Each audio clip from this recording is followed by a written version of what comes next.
The middle-aged candy store. The middle-aged candy store. Have a good time, try lemon and lime at the middle-aged candy store. The candy is sweet, it's true, though it may seem bitter to you. Wave back at the years, the trials and the tears, the cigarettes and beers, the faces you love, the things you're sorry for. Come in for a spell, there's caramel at the middle-aged candy store.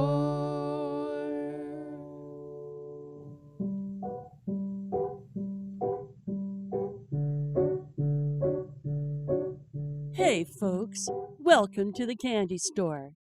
We get a lot of questions in the mail about the store, which is weird. Anyway, the number one question is about how we hire our staff.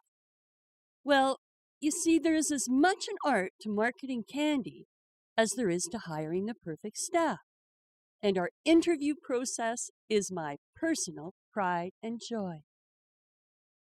Now, I like to get people from far afield, so I post job notices on specialized boards, such as support groups for Gorgons. That's how I got our Medusa. Now, our accountant is unconventional, but one day he just walked into the candy store, and I guess I liked his style. I remember that day.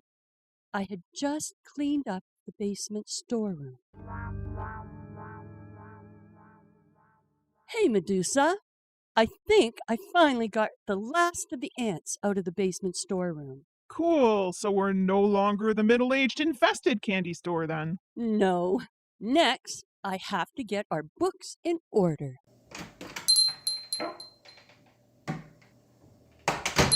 Welcome to the candy store. This week's special, no ants. Huh? Well, hey there. What confections can I confect you to?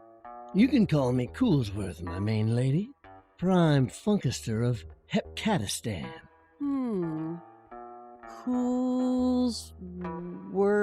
And I am not here for your sweetness, but to sweetify your money supply. Huh? I'm not understanding. You see, I am an accountant extra-ordinaire, a bookkeeper who can also keep a beat. A bibbly-bop-boop-bop-da. Ah! Be not afraid, my lady, for your organization is about to be organizationalized by Coolsworth. Wait a second. You're one of those millennials now, aren't you? What's that? I'm sorry, but I just don't know about millennials. I mean, I like people of all ages, don't get me wrong. But Medusa here is a millennial. Which millennium, Karen? I'm 400 years old. And she gets fairly negative scores on her customer comment cards. Yeah, like I'm sure the snakes in my hair have nothing to do with it. So why should I hire you exactly, Coolsworth? Well, let me explain by sharing my resume, which is in liquid form in this eyedropper. Acid? That's acid, Karen. It's acid. A liquid resume, a psychedelic parchment, outlining my skills and experience by way of opening your forehead eye to the possibilities of Coolsworth. Uh-huh. Stick out your tongue now, that I may alight it with a few sparkling droplets. Okay.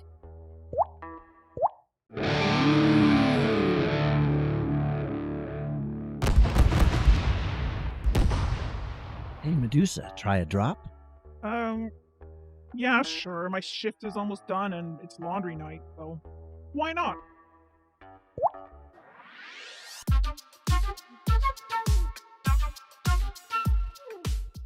Now let the interview commence. Okay, folks. While we do this interview, check out this sweet piece.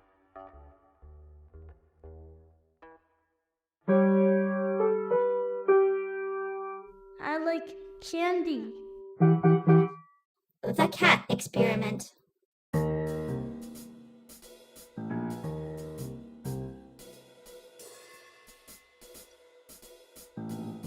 Of course, it is clearly obvious that a cat cannot talk.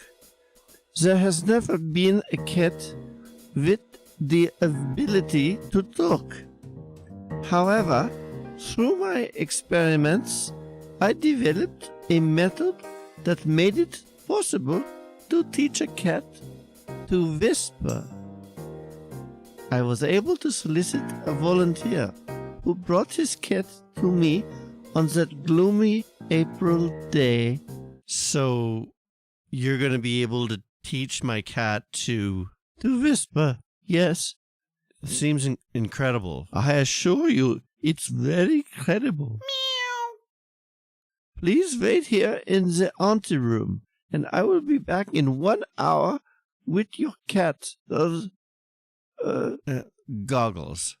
Yes, goggles. Okay, wait. Did you say 1 hour? Yes.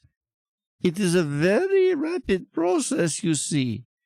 Cats already have exposure to our communication through the fact of their living in our midst, and as such are already familiar with our vocabulary. All right. And I remind you, the cat will not be able to speak normally due to vocal capacity restrictions. It will only be able to whisper. As promised by me, I emerged 1 hour later. Hello. The process is complete. Hey, Goggles. Hi.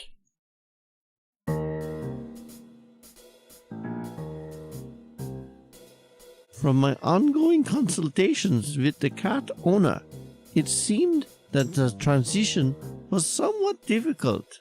Well, there's still more to see tomorrow, but it's lovely that Tiffany and George Hey. are already feeling so attached to them. What? I'm really hungry. I just fed you.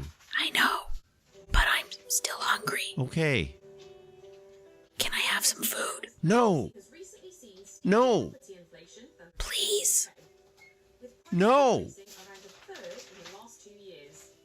However, it's I'm starving. Can I just have some kibble? like most of Wales and Can I have some food? No. Go play with your cat toy.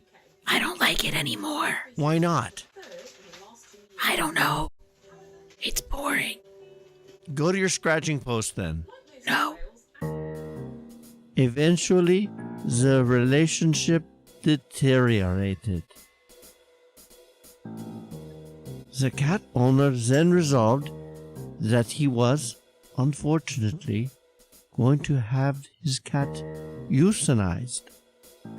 Sad. But it was for his sanity. Hey, where are we going? Why are we in the car? What is that? Oh, wait. Is that the animal hospital? No. No, don't do this, man. Come on, man. Hey. Hey, it's me. Goggles. Come on. Talk to me. Sorry, Goggles. But in the end, it wasn't as the owner planned, for the hospital was aware of the cat's new status, which made the cat legally a person, thanks to the landmark Bunkford ruling. And so the cat owner's solution was now impossible. And so Goggles the cat and its owner was sentenced to a lifetime of interdependent cohabitation, striving for happiness, but in the end, settling for an uneasy tolerance and the comforts of kibbles, of human snacks, and TV. Perhaps a metaphor for our relationships. there's still more to see tomorrow, but it's lovely that Tiffany and George I don't like this show. Too bad. new home. Change the channel. No. I'm really bored.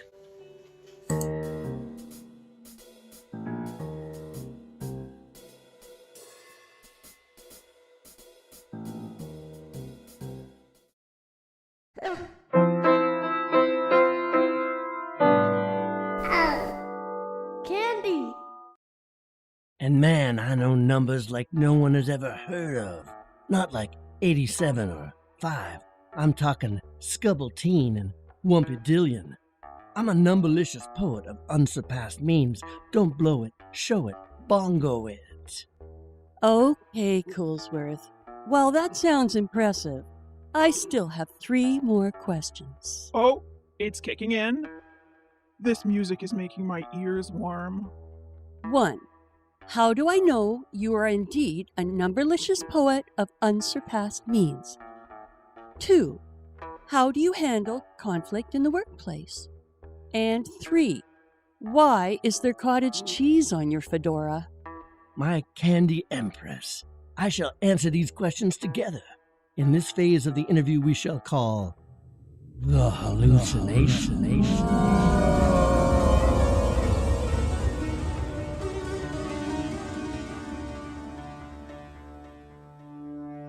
Now, I was known in my accounting schoolyard as a mathematician or prodigy. But to pass my accounting exams, I needed something extra. And if I were to bop the squares on their brains, I would have to match rhymes and measures as I balanced my ledgers. And the only one around who could give me recognition on all 3 was an ornery biatch named Mother Ducker, the duckiest, nursery rhymiest accounting guru there was. My verse is free, my rhymes are fun. Coolsworth, I challenge you to basketball accounting rhymes 1-on-1. Quack. For basketball is life and numbers are forks, and words cut like a knife, and I will give you the warks. So it was on in a flash, and at the accounting school basketball court, we set off flinging words and bouncing balls for basketball sport. I really don't like these rhymes, but ooh, there are little green flames coming out of his eyes. And that's pretty cool. Yes, I see them too. Also, why a duck? The game was rhyming, and the numbers got crunched into goo. You can write off the interest too, and accumulate the assets. Doopy-doopy-doo. Swish, and now we're tied. 22-22. Wow, nice shot. Well done, Coolsworth. Quack. But I don't appreciate your depreciation. Your assets are yours, but your ass is mine. Quack, quack, quack, quack, quack. And so I earned my wings that day, in a rhyming duck and cost accountant basketball way. Ha ha ha. Yeah, but you lost then, right? And what is the cottage cheese on your hat? Oh, right. She crapped on me when she flew over my head to dunk the ball. Uh-huh. And so that's how we got Coolsworth as our accountant. TLDR, his rates are low. And now, here's your second confection. Please enjoy. It's candy time. Frescoes that have aged poorly.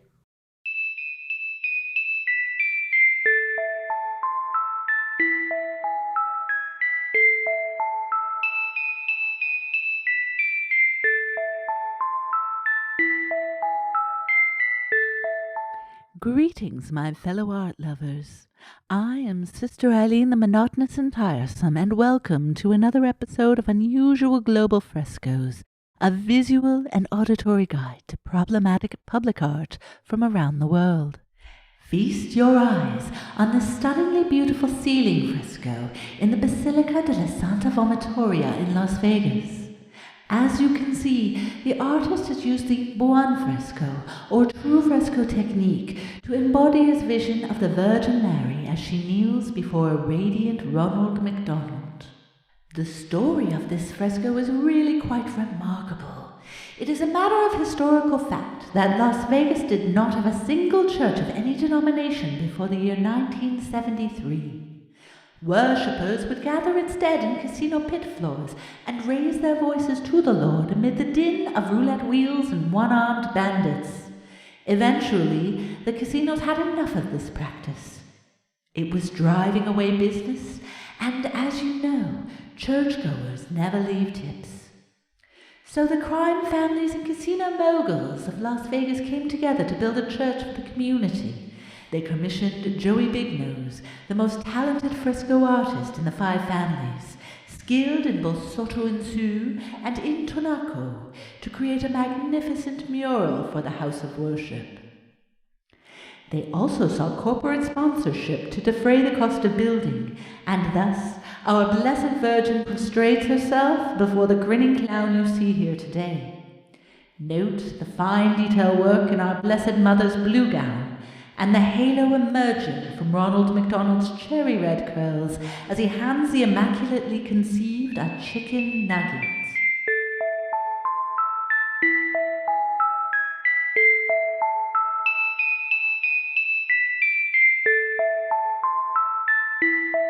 Another unusual global fresco can be found in Frog's Neck, Ontario, a small hamlet on the outskirts of Penetanguishene. This charming old building is home to a thriving church community known as St. Blood's United Church.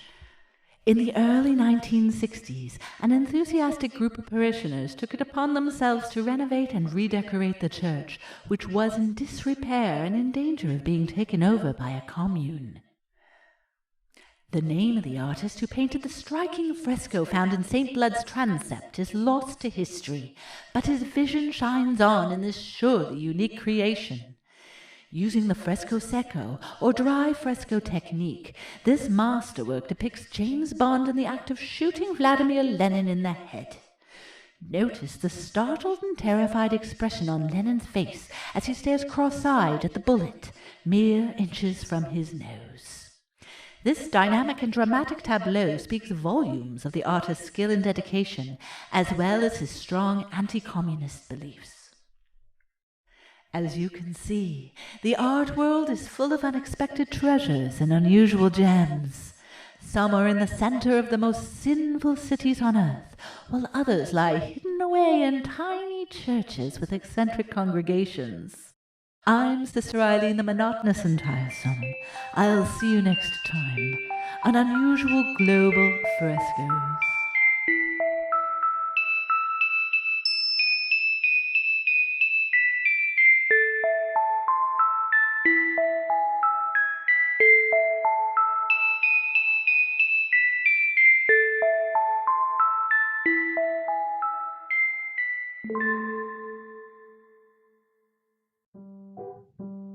Thank you for listening to The Middle-Aged Candy Store, produced by The Gathering. Podcasts appear every first and third Tuesday of the month. The Cat Experiment was written by Donnie Febbleston, performed by Donnie Febbleston and Kristin Mueller-Heaslip, and produced by Donnie Febbleston. Frescoes That Have Aged Poorly was written by Kristin Mueller-Heaslip, performed by Megan Liley, and produced by Kristin Mueller-Heaslip. Intro and interstitial segments written by The Gathering and performed by Karen Loomer, Kristin Mueller-Heaslip, and Donnie Febbleston. Theme music by Donnie Febbleston and performed by Donnie and Linda Febbleston. All sound effects are licensed under Creative Commons 0. Full credits available in the episode notes. Sound design by Tony Culverwell.